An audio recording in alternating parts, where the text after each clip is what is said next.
नमस्ते दोस्तों। आज का डेट है 5 सितंबर 2023 और अभी हम डिस्कस करेंगे द हिंदू के कुछ इंपॉर्टेंट आर्टिकल्स हिंदी में। तो सबसे पहले देख लेते हैं कि आज के द हिंदू में कौन कौन से इंपॉर्टेंट आर्टिकल्स थे। तो सबसे पहले देख लेते हैं बर्ड लोकेशन जो है पोर्ट विला।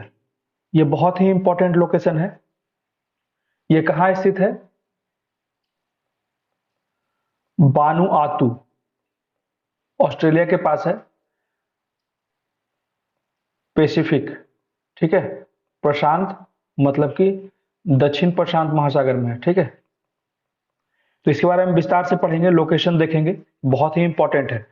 उसके बाद अगला आर्टिकल है उभरते देशों को महिलाओं के नेतृत्व वाली जलवायु एक्शन मतलब कि क्लाइमेट एक्शन की आवश्यकता है, जिससे कि महिला जो है वो जलवायु के सुधार में ज्यादा से ज्यादा मददगार हो सके। उसके बाद अगला आर्टिकल है कि यूपीएससी अभी रीअसेसिंग कर रही है एग्जामिनेशन के प्रोसेस को। खासकर यहाँ पे बताया जा रहा है कि यूपीएससी वर्तमान में आईएएस और आईईएस सहित विभिन्न सेवाओं के लिए परीक्षा प्रणाली का पुनर्मूल्यांकन करने के कार्य में लगा हुआ है। फिर अगला आर्टिकल है नैतिक डिस्टोपिया, ये क्या होता है इसके बारे में विस्तार से पढ़ेंगे। उसके बाद एक और आर्टिकल है इकोनॉमिक्स से, ठीक है, इसमें कहा जाता है सीबीडीसी सीमाओं के पार भुगतान को मतलब कि क्रॉस बॉर्डर जो ट्रांजैक्शन होता है उसके बारे में बहुत से चेंजेस किए गए हैं आरबीआई गवर्नर के द्वारा। ठीक है, तो इसको भी विस्तार से पढ़ेंगे। तो आइए शुरू करते हैं। सबसे पहले लोकेशन देख लेते हैं पोर्ट विला। तो पोर्ट विला जो है वानुआतू की राजधानी है। ये आइलैंड इस तरह दिखता है, इतना क्लीन वाटर है वहां का, और सबसे बड़ा शहर है वानुआतू का। फिर शिफा प्रांत के एफाते द्वीप के दक्षिणी तट पर स्थित है पोर्ट विला, जो वानुआतू का आर्थिक और कॉमर्शियल मतलब कि इकोनॉमिक और कॉमर्शियल सेंटर है। ये जो क्षेत्र है ये दक्षिण पश्चिम मतलब कि साउथ वेस्ट पैसिफिक ओशन में है। ये पैसिफिक हो गया, ये साउथ, ये वेस्ट इस क्षेत्र में है। ठीक है, ऑस्ट्रेलिया के पास है। तो ये दक्षिण पश्चिम प्रशांत महासागर में, ये याद रखिएगा। पोर्ट विला एफेटे के दक्षिण पश्चिम तट पर मेले बे पर स्थित है और द्वीप समूह का जो वाणिज्यिक केंद्र है, ये तो हम लोग पहले ही पढ़ चुके हैं। इसके बारे में एक और महत्वपूर्ण बात है, ये लगता तो है कि यहाँ पे जो बहुलता है वो फ्रांसीसी नागरिकों का है, परंतु जब नजदीकी स्तर से देखा जाता है तो पता चलता है कि यहाँ पे जो जनसंख्या है वो बहुराष्ट्रीय है, मल्टीनेशनल, मतलब कि विभिन्न देशों के यहाँ नागरिक रहते हैं। जैसे कि वनुआतू के लोग रहते हैं, निवासी जो है, ब्रिटिशर्स रहते हैं, फ्रेंच रहते हैं, चीनी रहते हैं और वियतनामी लोग, इतने तरह के लोग यहाँ पे रहते हैं। अब हम लोग लोकेशन देख लेंगे इस मैप में। ये देखिए ऑस्ट्रेलिया है, ये पापुआ न्यू गिनी है। अब यहाँ पे देख लेते हैं वानुआतू है, इसकी जो राजधानी है पोर्ट विला है। यहाँ पे फिजी है। ये सारे बहुत ही इंपॉर्टेंट है। यहाँ पे जो छोटे छोटे आइलैंड है, जैसे सोलोमन आइलैंड हो गया, उसके बाद तुवालू हो गया, उसके बाद शमाओ हो गया, टोंगा हो गया, ये सारे आइलैंड बहुत ही इंपॉर्टेंट है। जैसे टोंगा की राजधानी है नुकू आलोफा। ये सारे आइलैंड को 2-3 बार ध्यान दे दीजिए। ठीक है, यहाँ पे तस्मान सी है, तो यहाँ पे कोरल सी है, तो बहुत सी चीजें हैं इस लोकेशन में देखने के लिए, और इसे याद रखिएगा। यहाँ पे न्यूजीलैंड है। एक और लोकेशन इसी से संबंधित है, जैसे बनातू के, उसमें और भी आइलैंड थे। यहाँ पे स्पेसिफिक क्या हुआ है इस मैप में, सिर्फ बनातू के बारे में बताया गया है। तो यहाँ पे देखिए, यहाँ पे पोर्ट विला जो है ये साउदर्न में है। ये छोटे छोटे जो आइलैंड है ये पूरा का पूरा बनातू क्षेत्र है। यहाँ पे देखिए पोर्ट विला है, और सबसे नॉर्थ में है जो स्पिरिचू सांतो जो है, यहाँ पे आइलैंड है। ठीक है, ये पैसिफिक ओशन में है। देख लीजिए पैसिफिक ओशन का साउथ वेस्ट में, इसका डायरेक्शन भी याद रखिएगा। अब देख लेते हैं अगला आर्टिकल। इस आर्टिकल में कहा जाता है कि यूपीएससी द्वारा आईएएस, आईईएस और जो इंडियन स्टैटिक सर्विस होता है, इन तीनों का एग्जाम के पैटर्न के लिए रीअसेसमेंट किया जा रहा है। ठीक है, तो इसी के बारे में विस्तार से पढ़ते हैं कि यूपीएससी वर्तमान में भारतीय प्रशासनिक सेवा और इंजीनियरिंग सेवा सहित विभिन्न सेवाओं के लिए परीक्षा प्रणाली का पुनर्मूल्यांकन करने के कार्य में लगा हुआ है। मुख्य उद्देश्य इसका यह है कि परीक्षा प्रणाली की जो संपूर्ण संरचना होती है उसको बदलते अभी जो वर्तमान समय है, समय के साथ जो है बदलती हुई परिस्थितियों को अनुरूप लाने की दृष्टि से ये जो युक्तोयुक्त परिवर्तन करने का प्रयत्न किया जा रहा है यूपीएससी के द्वारा, पुनर्मूल्यांकन इश्यू कहा जा रहा है। यह पता चला है कि काफी कुछ अभ्यास पहले से ही किया जा चुका है, हालांकि नई सुविधाओं को पेश करने में कुछ और समय लग सकता है यूपीएससी के द्वारा। तो विचार यह है कि उम्मीदवार की बुनियादी बातों को समझने की क्षमता पर अधिक जोर, मतलब कि यहाँ पे कहा जा रहा है कि कोई भी स्टूडेंट का जो बेसिक नॉलेज है उस पर अधिक ध्यान दिया जाएगा, उसी से बेसिक क्वेश्चन पूछा जाएगा, फैक्चुअल ज्यादा सवाल नहीं पूछा जाएगा। इसमें क्लियर कहा गया है कि विषयों को रटने से रोका जाएगा, वो उसको कितना गहनता पूर्वक समझते हैं किसी भी टॉपिक को, चाहे वो देश विदेश की बातें हो या राजनीति की बातें हो या पॉलिटिकल साइंस हो, ज्योग्राफी हो, हिस्ट्री हो, इंटरनेशनल रिलेशन हो, तो इन क्षेत्रों में टॉपिक को कितनी गहनता से अच्छे से समझते हैं और अपना एक सही थॉट बनाते हैं। इसी के लिए कहा जा रहा है राइटर के द्वारा कि यहाँ पे रटने पे जोर नहीं दिया जाएगा, यहाँ पे उनके मुख्य विचार पे जोर दिया जाएगा। तो यह पता चला है कि कार्मिक विभाग का भी मानना है कि परीक्षा की सामान्य योजना केवल डिग्री, मतलब कि मान लीजिए कि किसी एक स्पेसिफिक डिग्री से पूछा, मान लीजिए ज्योग्राफी का सब्जेक्ट है तो ज्योग्राफी के ऑनर से ही सिर्फ सवाल नहीं पूछा जाएगा। मान लीजिए हिस्ट्री का सवाल आ रहा है तो हिस्ट्री के ऑनर से ही सवाल नहीं पूछा जाएगा, हिस्ट्री का करंट बेस्ड सवाल भी होगा और भी परिप्रेक्ष्य में पूछा जा सकता है। ठीक है, तो यहाँ पे ही कहा जा रहा है कि केवल डिग्री पाठ्यक्रम परीक्षाओं की पुनरावृत्ति नहीं होनी चाहिए। सभी आवश्यक विवरणों पर काम करने के बाद यूपीएससी बदलाव की घोषणा कर सकता है। एक महत्वपूर्ण कारक जो इस योजना को प्रभावित करेगा वह है इंजीनियरिंग सेवा और आईएएस के लिए ऊपरी आयु। यहाँ पे आयु में भी कुछ बदलाव हो सकता है, जैसे अभी 32 साल है जनरल के लिए, तो यहाँ पे हो सकता है कि कोई ऊपर का कैप लगाया जाए, जिससे परिणाम स्वरूप वर्तमान घटनाओं की अधिक समझ रखने वाले उम्मीदवारों से परीक्षा देने की उम्मीद की जा सके। तो यहाँ पे एक संदेश दिया गया है, मतलब कि एक हिंट किया गया है कि जो अपर कैप है हमारा एज का, उसको शायद बढ़ाया जा सकता है। तो इसमें देखिए एक और बात कही जा रही है कि यूपीएससी को चिंतित क्या कर रहा है, कौन सा विषय यूपीएससी को चिंतित कर रहा है। तो एक समस्या जो यूपीएससी को लगातार चिंतित कर रहा है वह है भारतीय सांख्यिकी सेवा, मतलब कि Indian static service. Indian statistical service में भर्ती के लिए आयोजित परीक्षा में बैठने वाले उम्मीदवारों का खराब प्रदर्शन, यही मुख्य कारण है यूपीएससी का चिंता का। अपेक्षित संख्या में उपयुक्त उम्मीदवार नहीं मिल पाना, उसके बाद क्षेत्र के विशेषज्ञों के परामर्श से आयोग ने इस परीक्षा में बैठने वाले उम्मीदवारों के असंतोषजनक प्रदर्शन के कारण की जांच करने के लिए भी एक जांच कमेटी बैठाया है। तो यह भी विचार करने के लिए कार्रवाई शुरू कर दी गई है कि क्या परीक्षा की मौजूदा योजना में किसी संशोधन की आवश्यकता है। तो इसी से संबंधित पूरा आर्टिकल था। अब देख लेते हैं अगला आर्टिकल हमारा। इसमें कहा जा रहा है कि उभरते देशों को महिलाओं के नेतृत्व वाली जलवायु कार्रवाई की आवश्यकता है। जो इतना तेजी से जलवायु परिवर्तन हो रहा है और इतनी तेजी से पूरे वैश्विक स्तर पे दुष्परिणाम देखने को मिलता है, कहीं सुखाड़ आ जा रहा है, कहीं बाढ़ आ जा रहा है, कहीं लैंडस्लाइड हो रहा है, ये सारी समस्याएं जो है कहीं ना कहीं जलवायु परिवर्तन से संबंधित हैं। तो इसी को राइटर क्या बोलते हैं, इसको विस्तार से पढ़ते हैं। यहाँ पे कहा जाता है कि लैंगिक समानता, gender equality and environment goals और पर्यावरणीय लक्ष्य परस्पर मजबूत हो रहे हैं और एक अच्छा साइकिल, मतलब कि चक्र बन रहा है। जो हमारा जो एसडीजी गोल है, मतलब कि सस्टेनेबल डेवलपमेंट गोल जो है, उसके लक्ष्य को प्राप्त करने की, उसकी उपलब्धियों में तेजी लाने में मदद मिलेगी, जो कहा जा रहा है यहाँ पे organisation for economic cooperation and development, इसके द्वारा। ठीक है, तो जलवायु परिवर्तन का प्रभाव जो है मनुष्यों पर गहरा प्रभाव डालता है और यह हाल के दशकों में सबसे बड़ी वैश्विक चुनौती बनकर सामने आ गया है जलवायु परिवर्तन हमारा। तो जलवायु परिवर्तन के प्रभाव जो है वो, जो हमारा क्लाइमेट चेंज का प्रभाव जो है वो स्थान, समाज, समाज की आर्थिक परिस्थितियां, लिंग और भी विभिन्न, इन सभी परिप्रेक्ष्य में अलग अलग देखने को मिलता है। जैसे जैसे स्थान चेंज होगा वहां का, जैसे कि जो कोस्टल एरिया है वहां पे ज्यादा क्लाइमेट चेंज का परिवर्तन दिखता है, जो लैंडलॉक एरिया है वहां पे भी ज्यादा परिवर्तन दिखता है क्योंकि वहां पे सुखाड़ रह जा रहा है। तो यही सारी चीजें बताई जा रही है।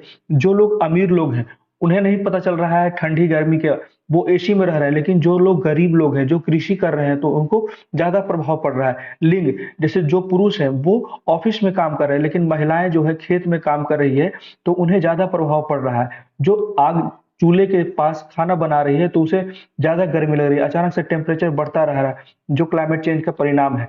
तो इन सभी चीजों से कहा जा रहा है कि ये सारे एस्पेक्ट में अलग अलग परिणाम देखने को मिले हैं। तो यहाँ पे एक और बात कही जा रही है, आईएलओ के द्वारा एक रिपोर्ट जारी किया गया है, अंतर्राष्ट्रीय श्रम संगठन के एक अध्ययन जो 2019 में किया गया, में कहा गया कि 2030 में दुनिया भर में कुल जो कामकाजी घंटे हैं, जो वर्किंग आवर्स हैं, उसमें 2.2% का गिरावट आ जाएगा, जिससे कि हमारा जो अनएम्प्लॉयमेंट है और बढ़ जाएगा। ठीक है, तो इसमें कहा जा रहा है कि जो 80 मिलियन पूर्णकालिक नौकरियों को बर्बाद करने में सकता है। ठीक है, ये 80 मिलियन पूर्णकालिक नौकरी को बर्बाद कर सकता है। जो तो 2.2% जो वर्किंग आवर घटेगा, उससे क्या होगा कि जो 80 मिलियन है, 80 मिलियन जो वर्कर्स हैं, पूर्णकालिक फुल टाइम वर्कर्स हैं, उनका जो नौकरी से निकाल दिया जाएगा, क्योंकि उनकी जरूरतें घट जाएगी, इतने ऊंचे तापमान है इसके कारण। ठीक है, तो यहाँ पे कहा जाता है कि संयुक्त राष्ट्र 2009 में इसकी रिपोर्ट जारी की गई है। 2009 के अनुसार कहा जा रहा है, संयुक्त राष्ट्र 2009 में इस बात पर प्रकाश डालता है कि सभी लिंगों के आधार पर जलवायु परिवर्तन के प्रभाव के प्रति पुरुषों की तुलना में, यहाँ पे अभी मैंने बताया ना कि पुरुषों की तुलना में महिलाओं को अत्यधिक असुरक्षा और जलवायु परिवर्तन से असमान रूप से प्रभावित माना जाता है। यहाँ पे और एक बात कही जा रही है कि इसके अलावा दुनिया भर में महिलाओं को बहुत सी समस्याएं होती है। Women across the world face severe risk. ठीक है, इसमें पे जैसे स्वास्थ्य हो गया, सुरक्षा हो गया, जीवन की गुणवत्ता के लिए गंभीर जोखिम का सामना करना पड़ता है। हालांकि विकासशील और कम विकासशील देश के लोग, विशेषकर जो कम आय वाले क्षेत्र हैं, में महिलाएं अपनी आजीविका के लिए प्राकृतिक संसाधनों और श्रम केंद्रित कार्यों पर निर्भरता के कारण जलवायु परिवर्तन के प्रति अधिक संवेदनशील है। तो जो लीस्ट डेवलप्ड कंट्री है या डेवलपिंग कंट्री है, और वो स्पेसिफिक क्षेत्र जहां पे इनकम कम है, उस क्षेत्र में खासकर महिलाओं को और ज्यादा समस्याएं हो रही है। तो पुरुषों की तुलना में महिलाओं के गरीब रहने में अधिक संभावनाएं होती है, जो कई सामाजिक, आर्थिक,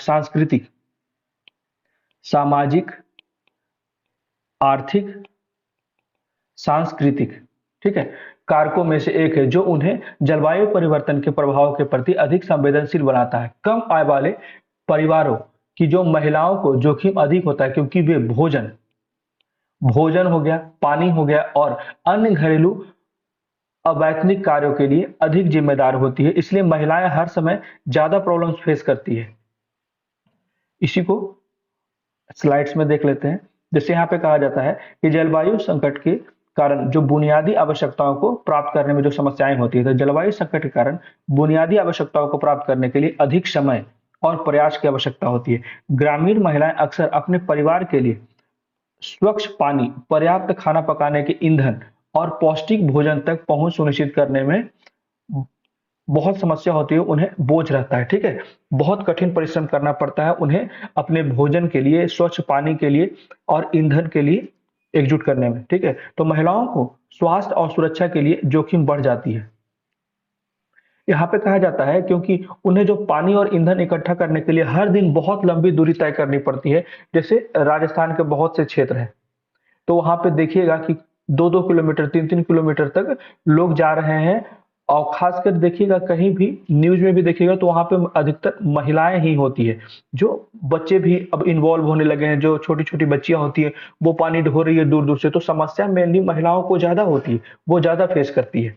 ऐसा नहीं कि पुरुष नहीं करता है, लेकिन पुरुषों के रेस्पेक्ट में महिलाएं ज्यादा फेस करती है, क्योंकि वो घर संभालती है। अधिकतर जो हमारा समाज का जो ऐसा संरचना है कि वो घर संभालती है। यही कारण है कि जलवायु परिवर्तन का ग्रामीण महिलाओं पर प्रतिकूल प्रभाव पड़ता है।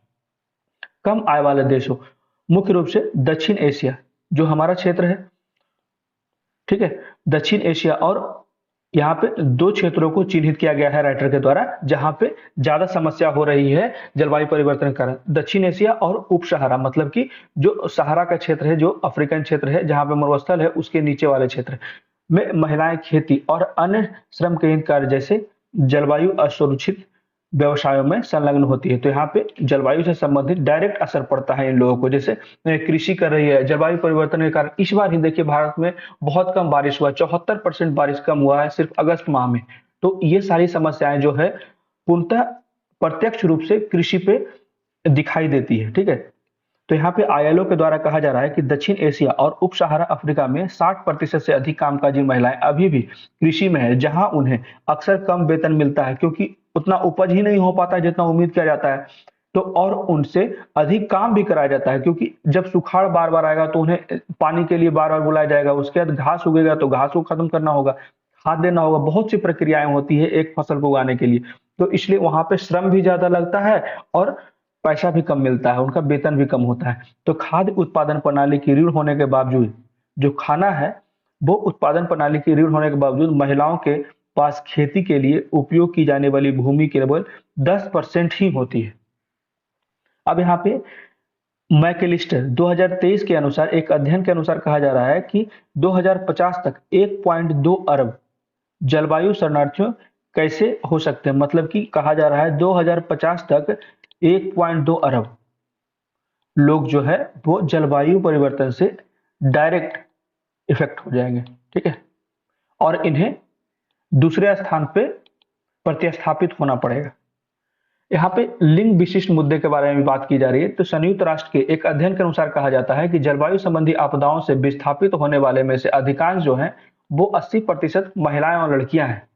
महिलाएं जो विशेषकर कमजोर वर्गों की महिलाओं को प्राकृतिक आपदाओं के दौरान और उसके बाद विशेष कठिनाइयों का सामना करना पड़ता है। जब महिलाओं को आपदा प्रभावित क्षेत्र से हटाया जाता है तो उन्हें भी बहुत सी समस्या होती है। जब नए क्षेत्र में वो आती है तो वे पूर्वाग्रह, जैसे कि मान लीजिए कोई छोटे कास्ट का है तो कास्टिज्म वहां पे हो जाएगा, उसके शोषण के प्रति भी अधिक संवेदनशील होती है। उदाहरण के लिए 2015 में नेपाल में आए भूकंप के बाद जो संयुक्त राष्ट्र जनसंख्या कोष यूएनएफपीए, ठीक है, ने पाया कि महिलाएं तस्करी, जब जब वहां भूकंप आया नेपाल में तो जिसके कारण बहुत बड़ी संख्या में महिलाओं को प्रतिस्थापित किया गया, दूसरे स्थान पे ले जाया गया, परंतु वहां पे जो देखा गया कि महिलाएं तस्करी की जा रही है और उनका शोषण भी बहुत बड़े स्तर पे किया जा रहा है। तो यही कहा जा रहा है कि यहाँ पे महिलाओं के प्रति अधिक संवेदनशील है, सामाजिक नेटवर्क से वो अलग हो जाती है। उसके बाद लिंग आधारित हिंसा का अधिक जोखिम होता है, रोजगार नहीं मिल पाता है, शिक्षा का अभाव और आवश्यक स्वास्थ्य सेवाओं जैसे कि यौन और प्रजनन स्वास्थ्य देखभाल और मनो सामाजिक समर्थन तक पहुंच में कमी हो जाती है। कुछ लिंग विशिष्ट मुद्दे हैं जिसका महिलाओं को सामना करना पड़ता है। अब देख लेते हैं जो डेवलपिंग कंट्री है उनमें महिलाएं जो कृषि कार्यबल होती है उनको क्या क्या समस्याएं होती है जब क्लाइमेट चेंज से संबंधित इफेक्ट होते हैं। तो उभरते देश में महिलाएं कृषि कार्यबल का एक बहुत बड़ा हिस्सा होती है। जलवायु परिवर्तन कृषि उत्पादकता पर नेगेटिव प्रभाव पड़ता है, नकारात्मक प्रभाव डालता है। क्लाइमेट चेंज अगर ज्यादा होगा तो या तो बारिश ही ज्यादा हो जाएगा जिससे बाढ़ आ जाएगा, उससे ही फसल खराब हो जाएगी, अगर या तो सुखाड़ आ जाएगा उससे ही फसल खराब हो जाएगी। तो यहाँ पे महिलाओं पे प्रत्यक्ष रूप से प्रभाव पड़ जाता है। तो गर्मी का तनाव इस क्षेत्र के श्रमिकों को बहुत प्रभावित करता है, खासकर दक्षिण एशिया और अफ्रीका में वर्षा के बदलते पैटर्न और अधिक बार होने वाली चरम मौसम मतलब कि सुखाड़ की घटनाएं समस्याओं की शुरुआत मात्र है। ये कहा जा रहा है राइटर के द्वारा कि ये जो अभी देखने को मिल रहा है ये तो मात्र शुरुआत है, अभी धीरे धीरे और जब जो हमारा ग्लोबल वार्मिंग है 2 से 3% और अगर बढ़ जाएगा तो और समस्याएं दुश्वार हो जाएगी, उसे नियंत्रित करना भी बहुत मुश्किल हो जाएगा। तो फसल उत्पादन और खाद्य सुरक्षा पर उसका जो प्रभाव इन लोगों पर असंगत रूप से पड़ता है जो पहले से ही संसाधन विशेषज्ञता और प्रौद्योगिकी प्राप्त करने में महत्वपूर्ण चुनौतियों का सामना कर पा रहे हैं। मतलब कि ये जो पिछड़े देश के महिलाएं हैं खासकर उन्हें सही रिसोर्सेज नहीं मिल पा रहा है, उन्हें कोई बताने वाला नहीं है, कोई स्पेसिफिक लोग नहीं है उन्हें सही तरीके से सिखा पाए, कोई नए तकनीक नहीं दिए जा रहे हैं जिससे कि इन लोगों को और कोई विकल्प मिल सके। तो ये समस्याएं तो पहले से झेल रही थी, अब क्लाइमेट चेंज के कारण और ये समस्याएं दोहरी हो गई उनके लिए। तो कृषि में लगी जो महिलाएं हैं उनकी गुणवत्तापूर्ण इनपुट तक भी पहुंच नहीं होती है। जो कृषि में लगी महिलाएं होती है उन्हें सही तरीके का अनाज भी नहीं मिल पाता है अगर उनका उपज सही नहीं होता है। तो यही बात कही जा रही है, उन्हें सही बीज भी नहीं मिल पाती है फसल के लिए। तो यही कहा जा रहा है इनपुट तक सही पहुंच भी नहीं हो पाता है, उनके पास कम शिक्षा होता है, तकनीक का भी ज्ञान नहीं होता है। तो इस प्रकार महिला जो किसान और मजदूर असुरक्षित होते हैं और गंभीर रूप से प्रभावित होते हैं क्लाइमेट चेंज से। तो विभिन्न अध्ययन यह भी दर्शाते हैं कि कैसे बाढ़ ने पानी की कमी और महिलाओं के खिलाफ हिंसा और शोषण को बढ़ा दिया है। अभी हम लोग बात किए थे भूकंप का, उसके बाद सूखा का, उसके बाद बाढ़ का। ये सारी समस्याएं इंटरकनेक्टेड है क्लाइमेट चेंज से। अब देख लेते हैं महिलाओं की शिक्षा प्रशिक्षण में निवेश करना कहाँ तक आवश्यक होगा जिससे कि हम क्लाइमेट चेंज को भी कंट्रोल करने में सक्षम हो सके। तो जलवायु परिवर्तन के प्रभाव विशेष रूप से महिलाओं के बीच गरीबी और सामाजिक आर्थिक कमजोरियों को बढ़ा सकता है। तो जलवायु परिवर्तन का संबंध जो है महिलाओं की असमानता से भी है। अनुमान के मुताबिक जलवायु परिवर्तन के जोखिम, प्राकृतिक आपदाओं और खाद्य में की जो दाम बढ़ रही है, दो खाद्य मुद्रास्फीति के कारण महिलाओं की असमानता पर असर पड़ने के कारण 2050 तक 130 मिलियन लोग गरीबी में और आ जाएंगे। ठीक है, 130 मिलियन लोग गरीबी में और शामिल हो जाएंगे और गरीब हो जाएंगे। जब बदलती जलवायु के साथ तालमेल बिठाने की बात आती है तो महिलाओं के पास देने के लिए बहुत कुछ है। यदि हमें जलवायु परिवर्तन के प्रभाव के प्रति उसको प्रभाव को कम करना है तो महिलाओं को शिक्षित करना है, उसको ट्रेनिंग देना है और उसको संसाधनों तक पहुंच जिससे कि क्लाइमेट चेंज को कुछ हद तक कम किया जा सके। इसके लिए निवेश आवश्यक है। लोगों को सही कृषि के लिए नियम बनाना, सही तकनीक देना, उपलब्ध कराना, जल प्रबंधन कराना और ऊर्जा मतलब एनर्जी देना जिससे कि इलेक्ट्रिसिटी आएगा, जिससे कि वहां पे अगर क्लाइमेट खराब भी है तो भी उन्हें फसल बोने या फिर सिंचाई करने में समस्या ना हो। तो ऊर्जा उत्पादन का तरीका सिखाकर उसके जीवन में जैसे सोलर के लिए भी एक नया ऑप्शन दिया जा रहा है, उसके लिए ट्रेनिंग दिया जाएगा। तो ये लोग की निर्भरता कम होगी इलेक्ट्रिसिटी पे, ये अपना खुद एनर्जी प्रोड्यूस भी कर पाएंगे, अपना सिंचाई भी कर पाएंगे अपने आवश्यकता के अनुसार, और जो आवश्यकता से ज्यादा हो जाएगी अगर इलेक्ट्रिसिटी की तो उसको बेच भी पाएंगे सरकार को, जिससे इनका एक्स्ट्रा इनकम भी हो जाएगा। उदाहरण के लिए भारत में जैसे अभी सरकार महिलाओं के उत्थान के लिए अनेक कार्यक्रम चला रही है, तो स्वरोजगार महिला संघ जिसे सेवा कहा जाता है, इसमें कहा जाता है कि महिला किसानों को सिखाया जाता है कि वित्तीय रूप से खुद को बेहतर समर्थन देने के लिए बदलते जलवायु पैटर्न का जवाब कैसे दिया जाए। तो ये एक लक्ष्य है सरकार का जो प्रोग्राम है सेवा, इसके द्वारा ही बताया जाता है कि क्लाइमेट चेंज को कैसे टैकल कर सकती है महिलाएं। इसलिए ऐसे समूह का समर्थन करना आवश्यक है जो जनता को शिक्षित करते हैं, लोगों को जलवायु परिवर्तन के अनुकूल होने के लिए प्रशिक्षित करते हैं और महिलाओं की शिक्षा और पर्यावरण के अनुकूल खेती के तरीकों में प्रशिक्षण में निवेश करते हैं। यहाँ पे नीति निर्माण की भी आवश्यकता है, जिसमें जो नीति निर्माण होते हैं संसद में वहां पे भी महिलाओं की भागीदारी की बात की जा रही है राइटर द्वारा। तो सभी स्तरों पर जलवायु नीति निर्माण लेने में महिलाओं की भागीदारी प्रभावी जलवायु परिवर्तन शमन और अनुकूलन रणनीतियों के साथ साथ सभ्य रोजगार प्राप्त करने के लिए महत्वपूर्ण है। चूंकि जलवायु परिवर्तन में महिलाओं को अधिक जोखिम का सामना करना पड़ता है, इसलिए निर्णय लेने वाली संस्था में लैंगिक समानता की आवश्यकता है। यहाँ पे राइटर कहते हैं कि जो भी जलवायु परिवर्तन से संबंधित पॉलिसी बनाते हैं उनके कमिटी में मेंबर्स में इक्वलिटी हो, मेल और फीमेल के बीच में इक्वल। मान लीजिए 4 मेंबर है तो 2 मेल 2 फीमेल हो, जिससे कि दोनों जेंडर का जो समस्या है उसको शामिल किया जाए। तो दक्षिण एशिया में ऐसी ही एक कार्यक्रम लिंग और जलवायु परिवर्तन विकास कार्यक्रम है, जिसका उद्देश्य महिलाओं को एक मजबूत आवाज प्रदान करने की नीति निर्धारण में उसका प्रभाव बढ़ाना है। तो पहले से ही दक्षिण एशिया में एक कार्यक्रम चलाया जा रहा है जिससे ये प्रयोग किया गया है कि महिलाओं को उसमें शामिल किया गया है। वैश्विक स्तर पर कुशल जलवायु परिवर्तन अनुकूलन और शमन के लिए समान प्रयासों की आवश्यकता है। हम कह सकते हैं कि विकासशील और उभरते देशों को तत्कालीन महिला नेतृत्व वाली जलवायु कार्यवाही मतलब कि क्लाइमेट एक्शन की आवश्यकता है। अब देख लेते हैं अगला आर्टिकल। इसमें कहा जाता है नैतिक डिस्टोपिया। तो नैतिक डिस्टोपिया क्या होता है? तो डिस्टोपिया मेनली जो होता है a futuristic imagined universe in which oppressive societal control and illusion of a perfect society are maintained through corporate bureaucratics और टेक्नोलॉजिकल मोरल और टोटलिटेरियन कंट्रोल। तो ये सारी चीजें बताई जा रही है कि ये एक इमेजिन किया हुआ इल्यूजन, ये सारी चीजें देख रहे हैं ना, भ्रमित करने वाली बात है।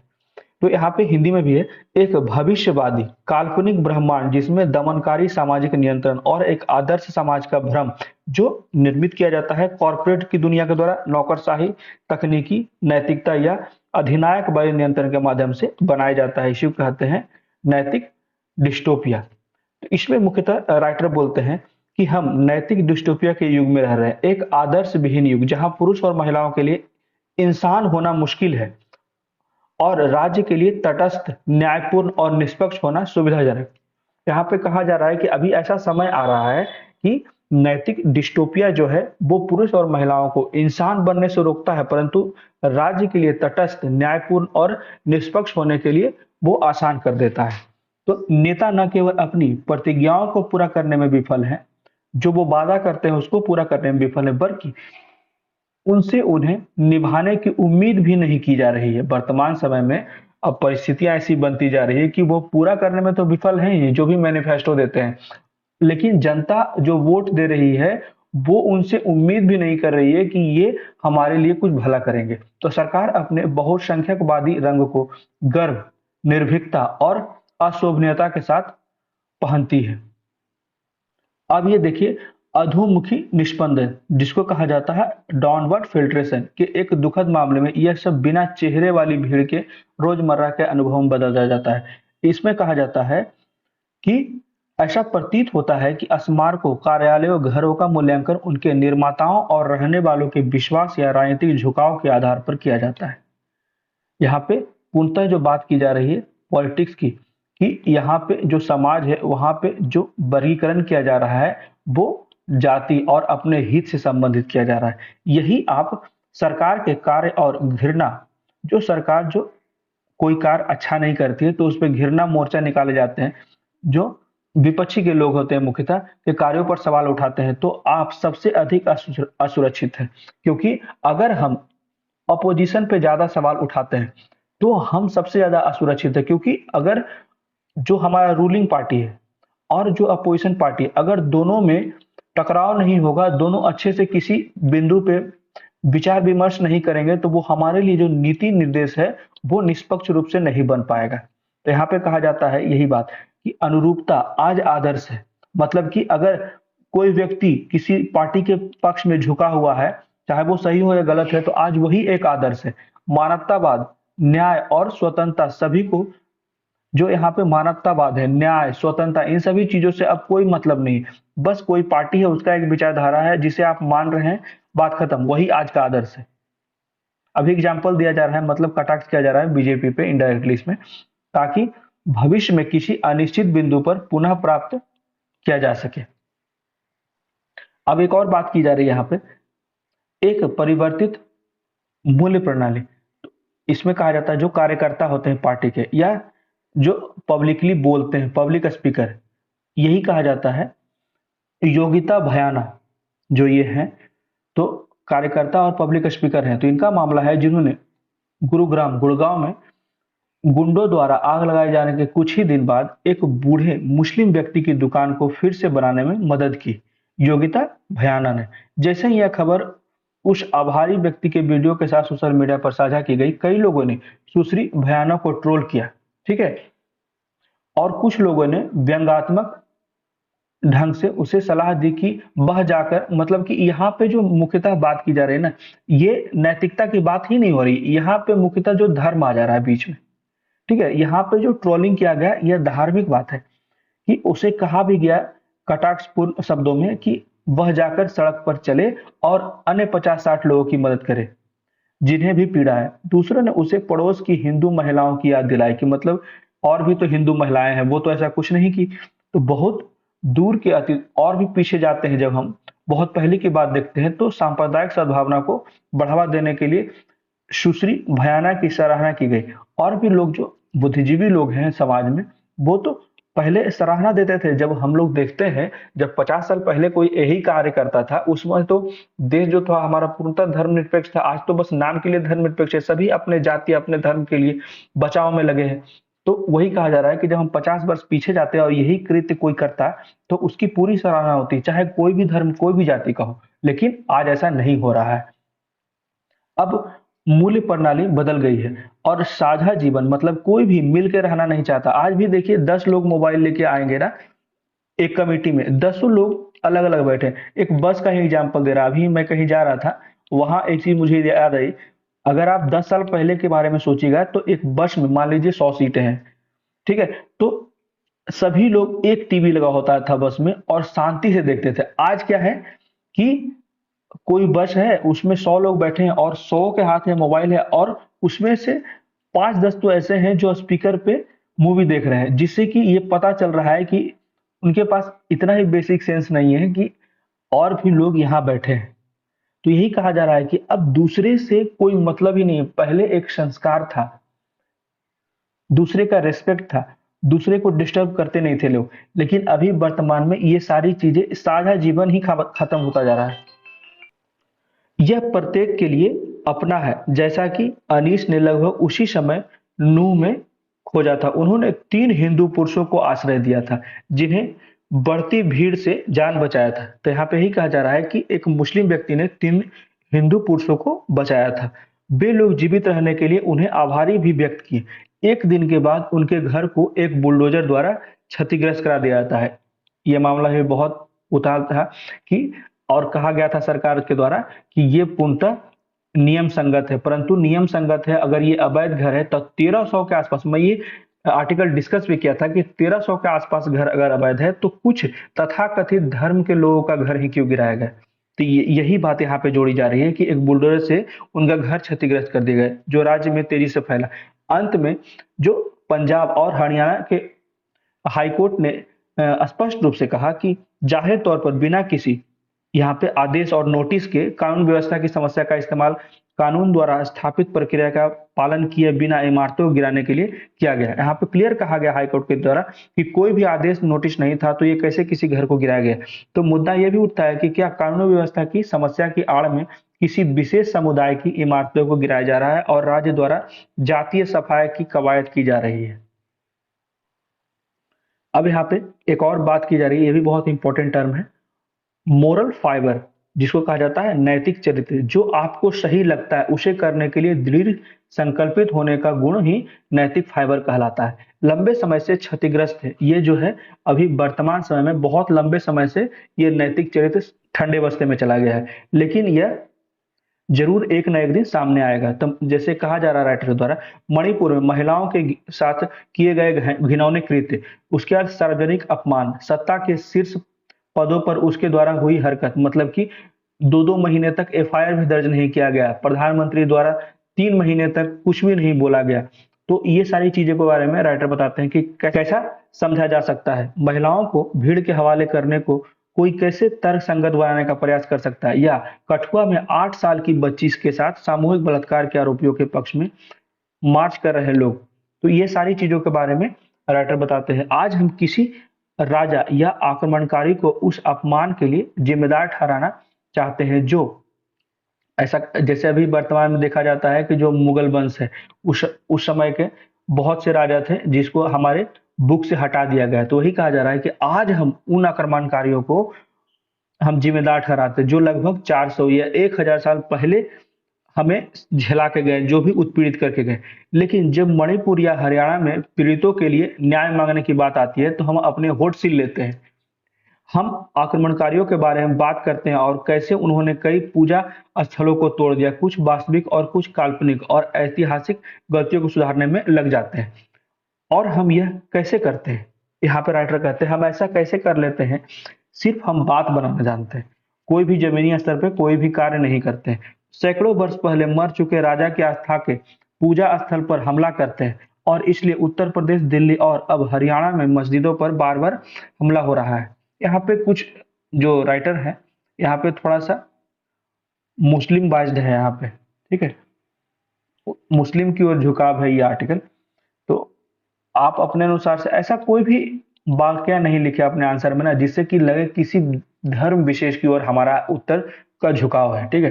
तो जैसे इसमें क्लियरली दिख रहा है, तो हम चुप रहे। आखिरकार एक ढांचा या संरचना के अलावा एक मस्जिद क्या है, जैसा कि वरिष्ठ यहाँ पे भाजपा के नेता पे कटाक्ष किया जा रहा है, एल.के. अडवाणी, जो बाबरी मस्जिद को लेकर कभी बोले थे। अब उत्तर प्रदेश के मुख्यमंत्री योगी आदित्यनाथ जो ज्ञान वापी के बारे में भी यही कहते हैं, कोई अफसोस नहीं, कोई शर्मिंदगी का एहसास नहीं, यह सिर्फ इतिहास का दोहराव है। मतलब कहा जा रहा है कि उस समय जो मुस्लिमों ने जुर्म किया, तो अभी वर्तमान समय में जो गैर मुस्लिम जो हमारे अभी रूलिंग पार्टी में है, चाहे वो स्टेट के हो या सेंटर के, वो अभी मुस्लिमों से बदला ले रहे हैं, ऐसा राइटर कह रहे हैं, ठीक है। तो और हम बस देखते रहते हैं। तो यह सचमुच नैतिक कमजोरियों का समय है, यह सचमुच जो है नैतिक कमजोरियों का समय है। प्रत्येक राज्य में विक्षिप्तता के अपने क्षण है। हमारे मामले में यह सामूहिक अल्पकालिक भूल की बीमारी है। यहाँ पे कहते हैं राइटर कि बहुत सी बातें हम भूल जाते हैं, हम देखते हैं और भूल जाते हैं। जैसे चाहे सोशल मीडिया पे हो या न्यूज़ पे हो या टीवी पे हो, बहुत सी जगह हम लोग बहुत सी इन्फॉर्मेशन देखते हैं, लेकिन उसे हम नज़रअंदाज कर देते हैं। हम देखते हैं और भूल जाते हैं, हम पढ़ते हैं और आगे बढ़ जाते हैं। चाहे किसी व्यक्ति को पीट कर हत्या कर दी जाए, या किसी का दुकान ध्वस्त कर दिया जाए, या किसी महिला के साथ कोई क्रूर भरा व्यवहार किया जाए। हमारी स्मृति एक छलनी है, जो हमारी ज़रूरत के अनुसार होती है उसे हम छान लेते हैं, बाकी चीज़ें छोड़ देते हैं। हम बहुत कम रखते हैं, हम बहुत कम डेटा को रखते हैं। क्या हम रोज-रोज के घिनौने तमाशों से थक गए हैं? शायद। क्या हम दैनिक गतिविधियों में इतने व्यस्त हैं कि वास्तव में इसकी परवाह नहीं करते? इससे अधिक संभावना किसी भी तरह यह असहिष्णु, यहाँ तक कि हिंसक गैर राज्य, यहाँ पे अपोजिशन की बात की जा रही है, गैर राज्य अभिनेताओं को भी ऐसा करने के लिए प्रोत्साहित किया जाता है। अगर बात यहाँ की मस्जिद या किसी दुकान की होती तो अपराधियों या भीड़ पर काबू पाया जा सकता था, परंतु ऐसा नहीं है। और समस्या भी यही है। यहाँ पे राइटर क्लियर कहते हैं कि ये बात सिर्फ एक मस्जिद या एक दुकान की नहीं, यहाँ पे बात सिर्फ धर्म की है, विचारधारा की है, माइंडसेट की है। तो यहाँ पे ये भी कहा जा रहा है जो हमारा पुलिस है, पुलिस सिस्टम है, प्रशासन है, इसका हस्तक्षेप का अभाव रहता है। तो आज अन्याय करने वालों को त्रिशूल, हथौड़ा और गैती वाली भीड़ की जरूरत नहीं है। आज बुलडोजर से काम हो जा रहा है। यहाँ पे क्लियरली बस मुस्लिम के बचाव के लिए ही ये कहा जा रहा है राइटर के द्वारा। यहाँ तक कि जब तक एक आदमी की जीवन भर की कमाई एक छोटी सी दुकान या एक छोटे से कंक्रीट के घर के रूप में जमींदोज हो जाती है, तो इसका जिम्मेदार सरकार है ना। एक बार हाईकोर्ट द्वारा कहा भी गया था कि अगर कोई नियम संगत नहीं है तो उसको मुआवजा का प्रावधान किया जाए। तो कल का जो भीड़ सदस्य आज का सेल्फी चाहने लगा है, yesterday's mob member is today's selfie Sikar. कुछ लोग सोशल मीडिया पर अपलोड करने के लिए वीडियो बनाते हैं। हमने देखा है कि यहाँ पे बजरंग दल की भी बात की गई, जो गौरक्षक एक कमजोर आदमी पर झपट पड़ा और उसे परेशान करने लगा तथा गाली देते हुए खुद को रिकॉर्ड कर दिया। हमने देखा कि कैसे एक ट्रेन में एक पुलिसकर्मी ने अपने पर्यवेक्षक अधिकारी और 3 मुस्लिम यात्रियों को मार डाला और फिर प्रधानमंत्री मोदी और योगी आदित्यनाथ की प्रशंसा करते हुए एक वीडियो जारी किया।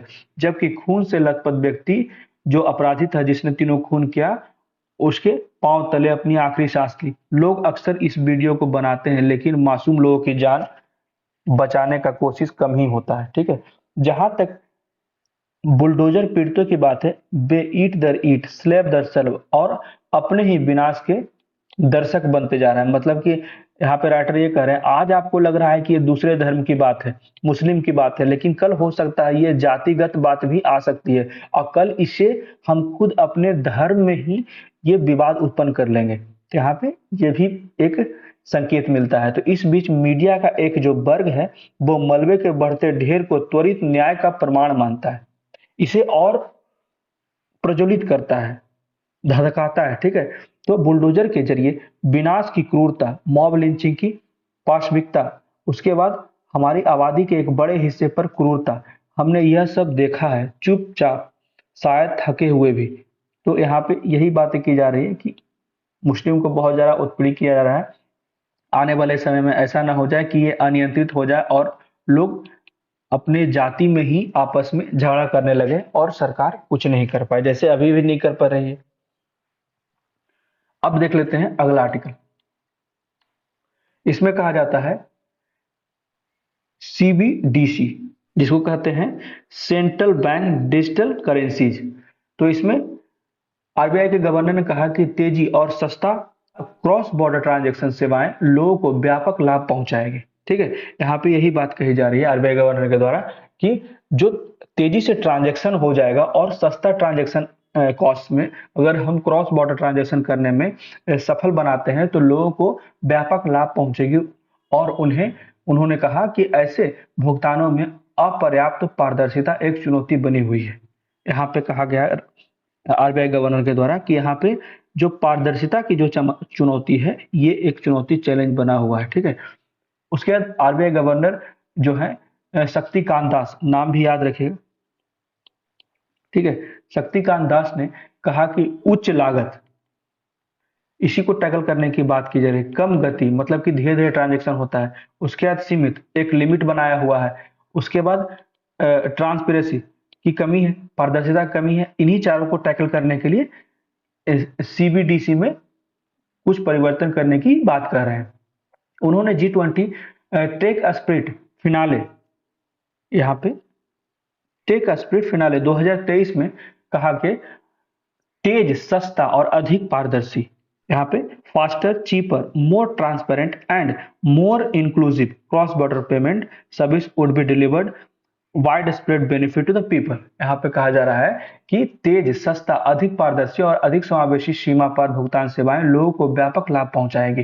श्री दास ने कहा कि मेरा मानना है कि अपनी तत्काल निपटान सुविधा के साथ सीबीडीसी सीमा पार से भुगतान को सस्ता, तेज और यहाँ पे यही क्लियर बात करी, पूरे आर्टिकल में एक ही बात कही जा रही है कि ये जो उच्च लागत था, कम गति था, उसके बाद पारदर्शिता की कमी थी, इन सारी चीजों को टैकल करके इसको तेज करने की बात करी जा रही है। ट्रांजैक्शन जो कॉस्ट है उसको कम करने की बात की जा रही है, ठीक है, जिससे कि यहाँ के लोगों को जो भी क्रॉस बॉर्डर ट्रांजैक्शन करते हैं उन्हें ज्यादा से ज्यादा लाभ हो सके। उन्होंने कहा कि सीमा पार भुगतान में स्थानीय मुद्राओं का उपयोग उभरते बाजार की, यहाँ पे एक और बात कही, जो अपना करेंसी है उसके प्रमोट की बात की। तो यहाँ पे जो स्थानीय मुद्राओं का उपयोग जो है उभरते बाजार की मुद्राओं को वैश्विक झटकों से बचाएगा। तो जो जो डॉलर जो है तेजी से ऊपर नीचे उठता है मार्केट के कारण, तो उससे भी बचाएगा। तो विनिमय दर जो एक्सचेंज रेट होता है उसके उतार चढ़ाव से बचाएगा। तो यही सारी चीजों को यहाँ पे क्लियर कहा जाता है कि emerging market currencies from global shock, उसके बाद protect against exchange rate fluctuation and encourage the development. और इससे क्या होगा कि स्थानीय क्षेत्रों का विकास होगा, स्थानीय विदेशी मुद्रा और पूंजी बाजार के विकास को प्रोत्साहित करने में मदद मिलेगा। उन्होंने कहा कि जैसा कि हम सभी सीबीडीसी के मोर्चे पर एक स्पष्ट शुरुआत कर रहे हैं, सही प्रौद्योगिकी, यहाँ पे कहा गया है right technology platform which is interoperable, उसके बाद would be a great benefit to the future of cross border payment ecosystem. मतलब कि यहाँ पे क्लियर कहा गया है कि सही प्रौद्योगिकी प्लेटफॉर्म को अपनाना जो अंतर संचालित है सीमा पार भुगतान पारिस्थितिकी तंत्र के भविष्य के लिए एक बहुत बड़ा योगदान होगा, जिससे कि लाभ बढ़ता जाएगा। यही पूरे आर्टिकल में था, ठीक है। तो कैसा लगा मेरा आर्टिकल, प्लीज मुझे कमेंट करके बताएं। मेरे वीडियो को ज्यादा लाइक करें, शेयर करें और मेरे चैनल को सब्सक्राइब करें। Thank you.